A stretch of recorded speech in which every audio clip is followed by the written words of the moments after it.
अस्सलाम वालेकुम, welcome to my YouTube channel. आज जो हमारा टॉपिक है, जो आज की ऑर्गेनेली है, जिसको हमने डिस्कस करना है हमारी सेल सीरीज़ में, वो है पेरोक्सिसोम। जोम को सबसे पहले जे ड्यूब ने और उसके को वर्कर्स ने 1965 में डिस्कवर किया था फ्रॉम लिवर सेल्स। पेरोक्सिसोम्स क्या होते हैं? Peroxisomes are small vesicle single membrane bound organelles found in the eukaryotic cell. Peroxisome होते हैं वो हमारे लाइजोसोम से बहुत हद तक मिलते हैं, समवट इन उनके स्ट्रक्चर में और कुछ उनके फंक्शंस में भी।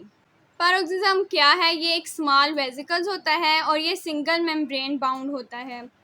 Found in the eukaryotic cell. Eukaryotic cell में हमारा एनिमल सेल भी आ जाता है और हमारा प्लांट सेल भी आ जाता है। They contain enzymes, for example peroxidase and catalase for breaking down toxic materials in cell and oxidative enzymes for metabolic activity.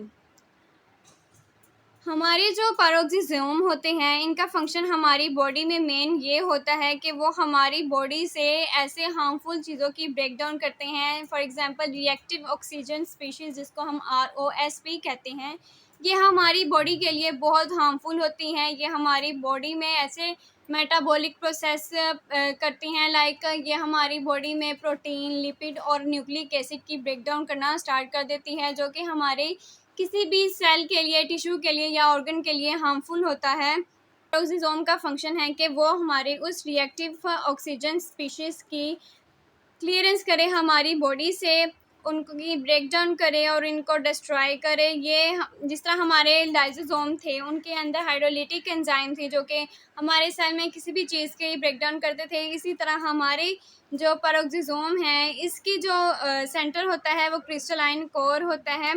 इसमें होते हैं ऑक्सीडेटिव एंजाइम जो कि हमारी रिएक्टिव ऑक्सीजन स्पीशीज़ है, इस तरह की हार्मफुल चीज़ों की ऑक्सीडेशन करते हैं और फिर उनको लेस हार्मफुल या फिर ऐसे कह लें कि ऐसी चीज़ों में चेंज कर देते हैं जो कि हमारी बॉडी से इजीली रिमूव हो सकती हैं। These organelles were so named because they are the site of synthesis and degradation of hydrogen peroxide, a highly reactive and toxic oxidizing agent. हमारे माइटोकॉन्ड्रिया में, बॉडी में जब डिफरेंट मेटाबॉलिक पाथवे होते हैं तो वो हमारे ऑक्सीजन को चेंज कर देता है रिएक्टिव ऑक्सीजन स्पीशीज से। फिर हमारा जो पेरोक्सिसोम होता है, ये रिएक्टिव ऑक्सीजन स्पीशीज को इलेक्ट्रॉन दे के हाइड्रोजन पेरोक्साइड की फॉर्मेशन करते हैं, फिर खुद ही उस हाइड्रोजन पेरोक्साइड की डिग्रेडेशन करते हैं और उनको ऐसे सब्सटेंसेस में चेंज कर देते हैं जो कि हमारी बॉडी से इजीली रिमूव हो सके। फॉर एग्जांपल कि वो हमारे हाइड्रोजन पेरोक्साइड को वाटर में चेंज कर लेते हैं, क्योंकि ये हाइड्रोजन पेरोक्साइड की मेटाबॉलिज्म या डिग्रेडेशन करते हैं, इसलिए इसका नेम हमने पेरोक्सिसोम रखा है, हमारे हाइड्रोजन पेरोक्साइड की वजह से।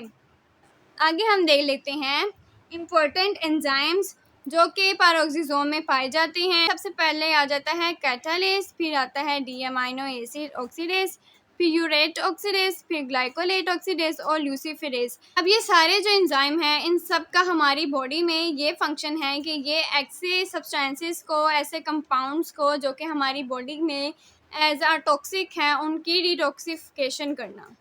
फिर यहाँ पे हाइड्रोजन पेरोक्साइड के बारे में बताया गया कि hydrogen peroxide is a potentially toxic compound that is formed in a variety of oxidative reactions catalysed by oxidases which are located in the peroxidase along with catalase. Peroxisome होते हैं, वहीं पे हमारी हाइड्रोजन पेरोक्साइड की formation होती है। ये हमारी बॉडी में जितनी भी ऑक्सीजन स्पीशीज़ होती हैं, उनको इलेक्ट्रॉन दे के हमारे हाइड्रोजन पेरोक्साइड की फॉर्मेशन करता है और इस फॉर्मेशन को जो एंजाइम कैटालाइज करते हैं वो ऑक्सीडेसिस होते हैं। ये हमारे पेरोक्सिसोम में कैटालेज के साथ ही प्रेजेंट होते हैं। अब देखें, ऑक्सीडेसिस जो है, इसका काम क्या होता है? ये हमारे हाइड्रोजन पेरोक्साइड की फॉर्मेशन करता है या उसकी सिंथेसिस करता है, लेकिन जो कैटालेज है, इसका फंक्शन है हमारे इसी हाइड्रोजन पेरोक्साइड की कैटाबॉलिज्म करना, उसकी ब्रेक डाउन करना। तो इस तरह हमारे पेरोक्सिसोम में ही हाइड्रोजन पेरोक्साइड की सिंथेसिस भी हो रही है और उसके साथ ही उसका मेटाबॉलिज्म ही हो रहा है, by protecting the other parts of the cell from exposure to this toxic compounds. तो हमारा पेरोक्सिसोम हमारे हाइड्रोजन पेरोक्साइड की फॉर्मेशन भी करेगा और साथ ही उसकी डिग्रेड भी करेगा, ताकि जो हमारे अदर ऑर्गेनेलिज हैं हमारे सेल में या अदर बॉडी पार्ट्स हैं, वो इस टॉक्सिक कंपाउंड से प्रोटेक्ट रहें। नेक्स्ट हम देख लेते हैं पेरोक्सिसोम बायोजेनेसिस। बायोजेनेसिस क्या होता है? The synthesis of substances by living organisms. मतलब कि एक ऑर्गेनिज्म जो है वो दूसरे लिविंग ऑर्गेनिज्म से सिंथेसाइज होता है। और पैरोक्सिसोम की बायोजेनेसिस अगर हम देख लें तो वो कैसे है, इसका मतलब कि एक ऑर्गेनिज्म है वो पहले से मौजूद है और उसी ने डिवाइड हो के आगे हमारे दूसरे ऑर्गेनिजम्स को बनाना है। अगर हम यहाँ पे देख लें, ये हमारा फंक्शनल पैरोक्सिसोम है, या इसको कह लें कि ये हमारा मैच्योर पैरोक्सिसोम है। इसने आगे के जाके क्या करना है कि इसकी मेम्ब्रेन एलोंगेशन होगी, मतलब कि जो इसकी मेम्ब्रेन है वो इलोंगेट हो जाएगी। फिर उसके बाद उसने सेंटर से कंस्ट्रिक्ट होना है, जिसको हम मेम्ब्रेन कंस्ट्रिक्शन कहेंगे। उसके बाद यहाँ से जब ये एक दूसरे के बिल्कुल क्लोज आ जाएंगे तो यहाँ से कट ऑफ होके वो फिर हमारे टू डॉटर पैरोक्सिसोम में आ जाएंगे। इस तरह हमारे सेल की डिवीजन होती है। एक सेल ने हमें डिवाइड होके टू डॉटर सेल्स देने होते हैं। सेम इस तरह हमारा जो पैरोक्सिसोम है वो भी जो मैच्योर हो जाता है वो हमें डिवाइड होके टू डॉटर पैरोक्सिसोम देता है। इस तरह हमारा जो पैरोक्सिसोम है वो बायोजेनेसिस के प्रोसेस को शो करता है। लेकिन एक क्वेश्चन है, how the enzymes and other proteins present in the matrix और मेम्ब्रेन गेट देयर। मतलब कि हमारा जो मेम्ब्रेन है वो तो डिवाइड हो रही है, लेकिन हमारे पैरोक्सिसोम में वो मटेरियल, मतलब कि जो उसके अंदर ऑक्सीडेटिव एंजाइम्स होते हैं वो कहाँ से आते हैं कि वो दोनों डॉटर सेल्स में इक्वली डिवाइड हों। तो इसका आंसर ये है, the proteins destined for the peroxisome are synthesized not on membrane-bound ribosomes but on the ribosomes of the cytosol and then enter pre-existing peroxisome। हमने अपनी राइबोसोम की वीडियो में देखा था कि राइबोसोम्स की टू टाइप्स होती हैं। एक तो होती है मेम्ब्रेन बाउंड राइबोसोम्स होते हैं जो कि हमारी रफ एंडोप्लाज्मिक रेटिकुलम की सरफेस में पाए जाते हैं, और दूसरी होती हैं फ्रीली फ्लोटिंग राइबोसोम जो कि हमारे साइटोप्लाज्म में, या कह लें हमारे साइटोसोल जो कि हमारे साइटोप्लाज्म का लिक्विड मटेरियल है उसमें पाए जाते हैं। और जो हमारी पैरोक्सिसोम है इसकी जो प्रोटीन्स हैं ये हमारे रेफ एंडोप्लाज्मिक रेटिकुलम के सरफेस में जो राइबोसोम होते हैं वो नहीं बनाते, बल्कि हमारे फ्रीली फ्लोटिंग राइबोसोम जो कि हमारे साइटोसोल में पाए जाते हैं वो बनाते हैं। तो जब वो उस प्रोटीन की फॉर्मेशन कर देते हैं उसके बाद ये प्रोटीन हमारी पैरोक्सिसोम में कैसे जाती है वो देख लेते हैं। A process mediated by specific membrane protein. This mode of protein import is known as post-translational protein import. Ribosome से हमारी प्रोटीन का बनने का जो अमल है उसको कहते हैं ट्रांसलेशन, क्योंकि वो मैसेंजर आरएनए की ट्रांसलेशन से बनती है। जब हमारी प्रोटीन हमारे राइबोसोम में बन जाएगी उसके बाद वो हमारे पैरोक्सिसोम के पास आएंगी, तो हमारे पैरोक्सिसोम में उसकी मेम्ब्रेन में ऐसी प्रोटीन्स होती हैं जो कि ट्रांसपोर्ट चैनल के तौर पे एक्ट करती हैं। तो हमारी जो प्रोटीन होगी उस चैनल से हमारी पैरोक्सिसोम के अंदर चली जाएगी। इसको हम पोस्ट ट्रांसलेशनल प्रोटीन इंपोर्ट कहेंगे। अब ये पोस्ट ट्रांसलेशन मतलब कि ट्रांसलेशन मतलब प्रोटीन बनने के बाद, पोस्ट का मतलब बाद होता है, पोस्ट ट्रांसलेशनल मतलब कि हमारी प्रोटीन राइबोसोम से बन गई है उसके बाद ये इंपोर्ट हो रही है हमारी पैरोक्सिसोम के अंदर। फंक्शंस जो कि हमारे पैरोक्सिसोम हमारी बॉडी में परफॉर्म करता है उसमें सबसे पहले आता है hydrogen peroxide metabolism. The hydrogen peroxide formed is broken in the peroxisome by the action of catalase enzymes and thus converted into water molecules। हमारे पैरोक्सिसोम में जो हाइड्रोजन पेरोक्साइड बनता है वो हमारे पैरोक्सिसोम में कैटालेस एंजाइम्स हैं जो कि हमारे हाइड्रोजन पेरोक्साइड की कैटाबॉलिज्म करते हैं, उनकी हेल्प से वो वाटर मॉलिक्यूल में कन्वर्ट हो जाता है। और वाटर मॉलिक्यूल हमारी बॉडी के लिए हार्मफुल नहीं होते और उनकी जो एक्सक्रीशन होती है, जो क्लियरेंस होती है हमारी बॉडी से, वो ईज़िली हो जाती है।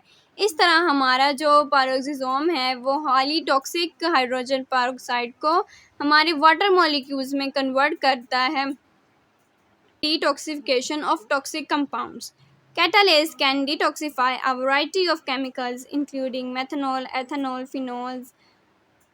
Prominent peroxisomes of liver and kidney are thought to be important in such detoxification। हमारी बॉडी में जो एंजाइम है कैटालेस वो हमारे हाइड्रोजन पेरोक्साइड के अलावा भी बहुत सारे केमिकल्स जो हमारी बॉडी में जाते हैं, जैसे कि मेथनॉल हो गया, एथेनॉल है, ये उसकी भी डिटॉक्सिफिकेशन करता है। इस डिटॉक्सिफिकेशन में जो मेन ऑर्गन देखे गए हैं वो हमारी लीवर और किडनी हैं।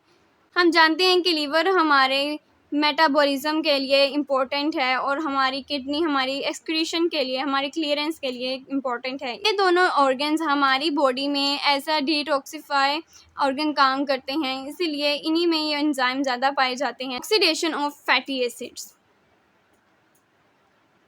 Peroxisomes in many animal tissues have enzymes necessary to oxidize fatty acids. या फैटी एसिड हमारी बॉडी में जब अपने एक नॉर्मल कंसंट्रेशन से बढ़ जाते हैं तो वो हमारी किसी भी ऑर्गन या टिश्यू में एक्यूमुलेट होके फैट्स जब इकट्ठे हो जाते हैं तो वो बहुत सारी डिजीज़ कॉज करते हैं। हमारे पेरोक्सिसोम में जो ऑक्सीडेटिव एंजाइम्स हैं वो हमारे फैटी एसिड की ऑक्सीडेशन के लिए भी ज़रूरी होते हैं और इस ऑक्सीडेशन को कहते हैं बीटा ऑक्सीडेशन। जो हमारे फैटी एसिड्स होते हैं वो 25 to 50% हमारे पेरोक्सिसोम में कैटाबॉलिज्म होती है।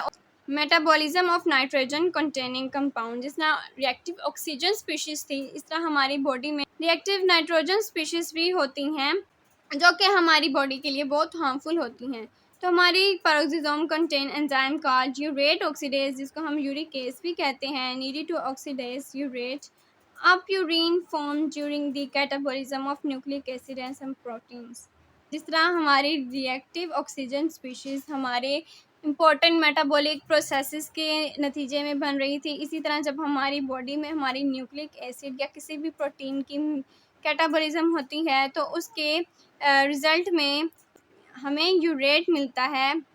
तो हमारी पेरोक्सिसोम में ऐसे एंजाइम जिसको हम यूरेट ऑक्सीडेज कहते हैं वो हमारे यूरेट को ऑक्सीडाइज करते हैं। इस प्रोसेस को हम एक इक्वेशन की हेल्प से अंडरस्टैंड करने की कोशिश करते हैं। ये यूरेट प्यूरिन है जिसका हमारा ऑक्सीजन से रिएक्शन करवाया जाता है तो वो एलेंटोइन और हाइड्रोजन पेरोक्साइड को फॉर्म करता है